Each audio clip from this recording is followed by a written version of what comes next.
32 teams, play about 8 regular season games per team to get yourself in shape, to decrease the chances of injury, to improve the chemistry and the quality of play, and then you have the play-in and you get going that way. It's simple. Okay, except Broussard, you easily could alleviate the concern you have of teams worrying, oh, I don't want to go hard against you because we might face in the postseason. The top 3 seeds in the West play their 6 warm-up games against the bottom 3 seeds in the East, and so on and so forth. It's all cross-conference. It's all 1 versus 8, 1 versus 7, so on and so forth. So the odds of it being a finals matchup are infinitesimal.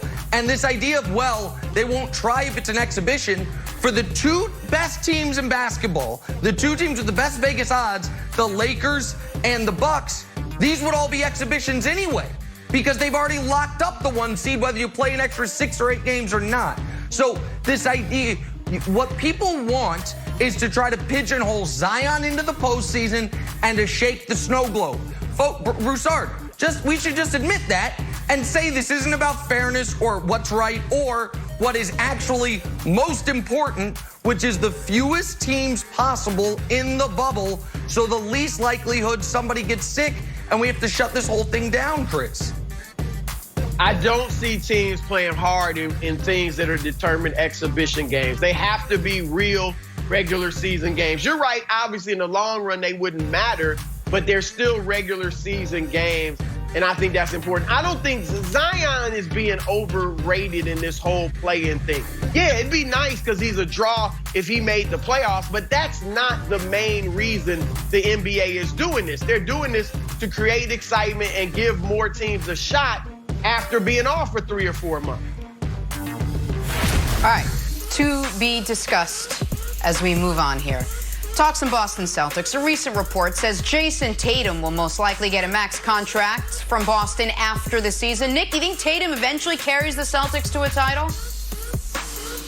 Carries the Celtics? No. The best player on a title team? No. And that's why the Celtics are in a tough spot. Because you obviously have to give Tatum the max contract for the guys the draft class before him, like Ben Simmons, that was 5 years, 170. But that does mean you've got your big 3 in Boston. Tatum, Kimba, and Brown, all locked up long-term, all at maxes or near maxes. And Tatum, Kimba, and Brown is absolutely the 2nd best, 3rd best, and 4th best player on a championship team, on a great team. The problem is, I don't see Tatum jumping 2 tiers. Remember my awesome tiers that everybody loved and nobody disagreed with? Oh, he would have to jump 2 tiers. He wouldn't just have to get up to the Russ tier, because nobody on that Russ tier is good enough to be the best player on a title team. He would have to get up to the LeBron tier. I don't see that happening. They would need a guy like, Anthony Davis or, Kawhi Leonard, who they could have traded Jaylen Brown for, but they decided not to because Danny Ainge loves those beloved assets. So, no, you got to pay him the money, but I think that while this gets you stuck in the low 50s win conference finalist tier, new tier, playoff tier, instead of NBA champion tier. Go ahead, Wilds. Yeah, I think it gets him stuck, Broussard, with his number raised to the rafters in 25 years. The guy's 22 years old. Of course he's going to get a max contract, and the best is yet to come. We spend so much time. Luka is so young. How good is Luka going to get? Luka is who knows the ceiling for Luka? Tatum, he's 13 months younger than Tatum. What is that? Like, the ceiling for Jayson Tatum is also infinitesimal. The ceiling is the roof, and the roof is where the banner goes when they raise another championship in Boston, courtesy of Jayson Tatum, Broussard.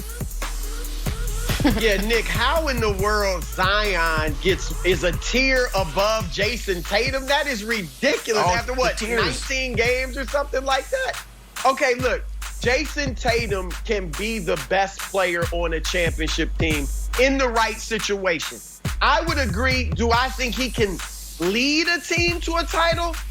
I would say no, but that's semantics because there are only 3 players that have proven they can lead a team to a title. LeBron James, Kawhi Leonard, and Steph Curry. I don't think Kevin Durant's even proven it yet. When he had his own team, he couldn't lead them to a championship. He just was the best player on the championship team. There's a difference. Some might think it's a semantics, but there